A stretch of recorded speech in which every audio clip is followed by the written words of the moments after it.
നമസ്കാരം. തകഴി ഗ്രാമപഞ്ചായത്ത് പ്രസിഡന്റായിരിക്കവേ ചിലരുടെ പ്രത്യേക ശുപാർശ പ്രകാരമാണ് കായംകുളത്ത് മത്സരിക്കാൻ യു പ്രതിഭ എത്തുന്നത്. 2 തവണ അവിടെ മത്സരിച്ച് ജയിച്ചു. മുതിർന്ന നേതാവായ ജി സുധാകരനെ CPM നിന്ന് പുറത്താക്കാൻ ഏറ്റവും അധികം ഗൂഢാലോചന നടത്തിയത് പ്രതിഭയാണ് എന്ന ആരോപണമുണ്ട്. MLA ആയിരുന്ന 2 വട്ടവും നിരവധി വിവാദങ്ങളിൽ ചെന്നുപെട്ടു.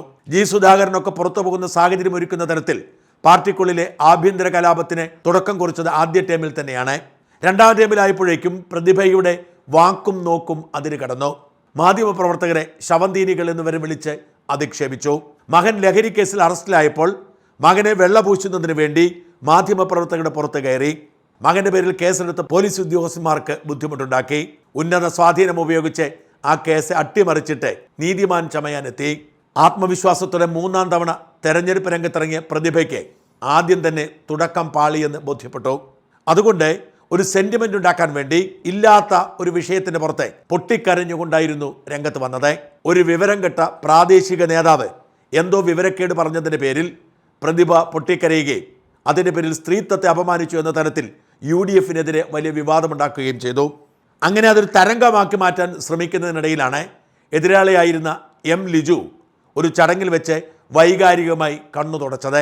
ജീവിതം മുഴുവൻ പാർട്ടി പ്രവർത്തനത്തിന് വേണ്ടി മാറ്റിവെക്കുകയും ഉന്നത പദവികളിൽ എത്തുകയും ചെയ്തിട്ടും CPM കോട്ടയിൽ ജനിച്ചു വളർന്നതുകൊണ്ട് വിജയസാധ്യതയുള്ള സീറ്റ് കിട്ടാതെ വിഷമിച്ചിരിക്കുന്ന ലിജുവും 3 തവണ തോറ്റതാൻ ഒരിക്കൽ കൂടി തോൽക്കുമ്പോൾ ഉണ്ടാവുന്ന ആഘാതത്തെക്കുറിച്ച് പറഞ്ഞപ്പോൾ കണ്ണ് നിറഞ്ഞതാണ് പ്രതിഭയും കൂട്ടരും പരിഹാസത്തിന് വേണ്ടി എടുത്തത്. 4ാമത്തെ മത്സരം 3 തവണയും ഞാൻ പരാജയപ്പെട്ടു. ഒരിക്കൽ കൂടി ജനസമക്ഷം നിൽക്കുന്നു. ഞാൻ ഈ നാട്ടിലെ ജനങ്ങളോട് അഭ്യർത്ഥിക്കുന്നത് എനിക്കൊരവസരം നൽകണമെന്നാണ്. ഒരവസരം നൽകണമെന്നാണ് ഞാൻ അഭ്യർത്ഥിക്കുന്നത്. ഈ നാട്ടിലെ സേവനമായി ഒരു പൊതുപ്രവർത്തകൻ എന്ന നിലയിൽ കൂടുതൽ കാര്യക്ഷമതയോ വികസന പ്രശ്നങ്ങളെ മനസ്സിലാക്കുക, ദുഃഖം അനുഭവിക്കുന്ന ദുരിതം അനുഭവിക്കുന്ന മനുഷ്യരെ തേടിയെത്തി അവരോടൊപ്പം നിന്ന് അവരുടെ കണ്ണീരൊപ്പുവാൻ, അതാണ് M. ലിജു ഈ തെരഞ്ഞെടുപ്പിൽ ഞാൻ ആഗ്രഹിക്കുന്ന ഒരേ ഒരു കാര്യം അതാണെന്ന് പറയാൻ ഞാൻ ആഗ്രഹിക്കുന്നു. ഇത്തവണ എനിക്കൊരു അവസരം നൽകുക. പക്ഷെ ആ വികാരം ജനങ്ങൾ ഏറ്റെടുത്തു. പ്രതിഭയെ തോൽപ്പിച്ച് ലിജുവിനെ ജയിപ്പിച്ചു വിട്ടു. കായംകുളംകാരുടെ ഭാഗ്യമാണ് ലിജു മന്ത്രിയുമായി. ലിജു മന്ത്രിയായതോടെ പ്രതിഭയുടെ കലിപ്പ് വർദ്ധിച്ചു. കഴിഞ്ഞ ദിവസം പ്രതിഭ വീണ്ടും രംഗത്തെത്തിയിരിക്കുന്നു. ലിജുവിൻ്റെ ജയം ആധികാരികമല്ല, വ്യാജമായി തൻ്റെ വിജയം തട്ടിപ്പറിച്ചതാണ്. കള്ളക്കണ്ണീരൊഴുക്കി കള്ളക്കഥ പറഞ്ഞ് തന്നെക്കുറിച്ച് നുണകൾ പറഞ്ഞു വരുത്തിയാണ് ലിജു ജയിച്ചത് എന്നാണ് പ്രതിഭയുടെ ആരോപണം. ധാരാളം കള്ളപ്രചരണങ്ങൾ എനിക്കെതിരെ നടത്തിയിട്ടുണ്ട്. എന്നെ തന്നെ അറിയാവുന്ന പല സുഹൃത്തുക്കളും പറഞ്ഞത് പ്രതിഭ 2 തവണ ജയിച്ചല്ലോ, ഇനി 1 തവണ ഒരവസരം എനിക്ക് തരണം എന്ന് തന്നെയാണ് UDFന്റെ സ്ഥാനാർത്ഥിയായിരുന്ന ഇപ്പോഴത്തെ മന്ത്രിയായിട്ടുള്ള നമ്മുടെ കായംകുളത്തിന്റെ MLA അദ്ദേഹത്തിന്റെ പ്രചരണ വേളയിൽ പറഞ്ഞത് നമ്മൾ പരസ്യമായി നമ്മൾ കേട്ട കാര്യമാണ്. അപ്പോൾ സ്വാഭാവികമായിട്ടും വലിയൊരു സഹതാപ തരംഗം.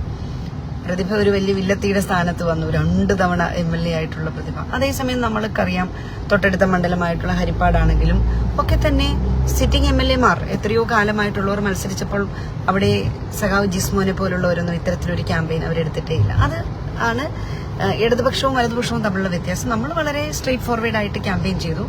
അനാവശ്യമായ കാര്യങ്ങൾ പറഞ്ഞാണ് എന്നെ വേട്ടയാടിയത് ഇവിടെ.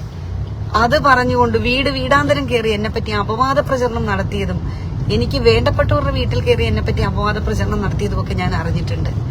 ഒരു സ്ത്രീയെ പറ്റി വ്യക്തിഹത്യ നടത്താൻ ആർക്കും അവകാശമില്ല.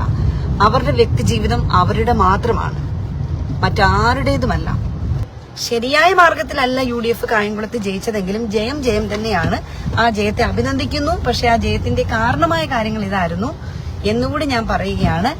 ഒപ്പം ജനാധിപത്യത്തിൽ ഇത്തവണ വല്ലാത്ത രൂപത്തിൽ പണം ഇറങ്ങി ഒരു കളി കളിച്ചിട്ടുണ്ട്. ഞാൻ സിറ്റിംഗ് MLA ആയിരുന്നല്ലോ 10 വർഷം. എന്റെ കയ്യിൽ പ്രത്യേകിച്ച് പണമൊന്നുമില്ല. കാരണം ഒരു കറയും പുരളാത്തൊരു കൈയാണ് ഇത്. ഒരു കറയും പുരണ്ടിട്ടില്ല. ആ കൈകൾ ശുദ്ധം തന്നെയായിരുന്നു. UDFന്റെ സ്ഥാനാർത്ഥി കരഞ്ഞുകൊണ്ട് വോട്ട് ചോദിച്ചതൊക്കെ നമുക്കറിയാം. ആയിരുന്ന സമയത്ത് അദ്ദേഹം കരഞ്ഞുകൊണ്ട് വോട്ട് ചോദിച്ചത് എനിക്കൊരു അവസരം കായംകുളംകാർ തരണേ എന്നാണ്. എന്നോട് കോൺഗ്രസിലെ പലരും പറഞ്ഞിട്ടുണ്ട്, ആ കരച്ചിലാണ് ഏറ്റവും കൂടുതൽ ഏറ്റത് എന്ന് പറഞ്ഞിട്ടുണ്ട്. ഞാൻ കരഞ്ഞതിനെ എന്നെ നിങ്ങൾ കളിയാക്കി. ഞാൻ കരഞ്ഞത് വോട്ടിന് വേണ്ടി ആയിരുന്നില്ല.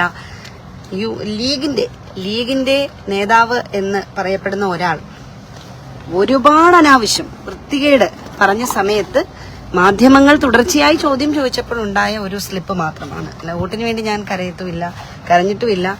അങ്ങനെ കരഞ്ഞല്ല വോട്ട് വാങ്ങേണ്ടത് എന്ന് ചിന്തിക്കുന്ന ഒരാളാണ് ഞാൻ. തോറ്റിട്ടും തോൽവി സമ്മതിക്കാനോ മുട മാറ്റാനോ പ്രതിഭ ഒരുക്കമല്ല എന്ന് തെളിയിക്കുകയാണ് ഈ പ്രസ്താവന. ലിജു ജയിച്ചത് ലിജുവിൻ്റെ മികവ് കൊണ്ടാണ്, മിടുക്കുകൊണ്ടാണ്. പ്രതിഭ തോറ്റത് പ്രതിഭയുടെ മുട കൊണ്ടാണ്. പ്രതിഭ പ്രതിനിധാനം ചെയ്യുന്ന പാർട്ടിയോടും അതിന് നേതാവ് പിണറായി വിജയനോടുമുള്ള കലിപ്പ് കൊണ്ടാണ്. ഈ രണ്ട് ഘടകങ്ങളും ഒരുമിച്ച് വന്നപ്പോൾ ലിജു ജയിച്ചു. ആ വിജയം ആധികാരികമായ വിജയമാണ്. അതിനേക്കാൾ ആധികാരികമായിരുന്നു അമ്പലപ്പുഴയിൽ ജി സുധാകരൻ്റെ വിജയം. ഇത്തരത്തിൽ ജനങ്ങൾ വെറുത്ത് പുറത്താക്കിയപ്പോഴും തോൽവി സമ്മതിക്കാതെ അതിന് കുറ്റം കണ്ടെത്തി മറ്റുള്ളവരുടെ മേൽ ചാരാനുള്ള ഈ സ്വഭാവം മാറിയില്ലെങ്കിൽ പ്രതിഭയ്ക്ക് ഇനിയും അവിടെ നിലനിർത്താൻ കഴിയില്ല. ജനങ്ങൾ പ്രതിഭയുടെ സ്വഭാവം തിരിച്ചറിഞ്ഞ് തോൽവി സമ്മാനിച്ചപ്പോൾ എന്ത് തനിക്ക് പറ്റി, എന്ത് തൻ്റെ പാർട്ടിക്ക് പറ്റി എന്ന് ആത്മവിമർശനം നടത്തി കണ്ടെത്തി അത് തിരുത്തി ജനങ്ങളൊപ്പം നിൽക്കുക മാത്രമാണ് വഴി.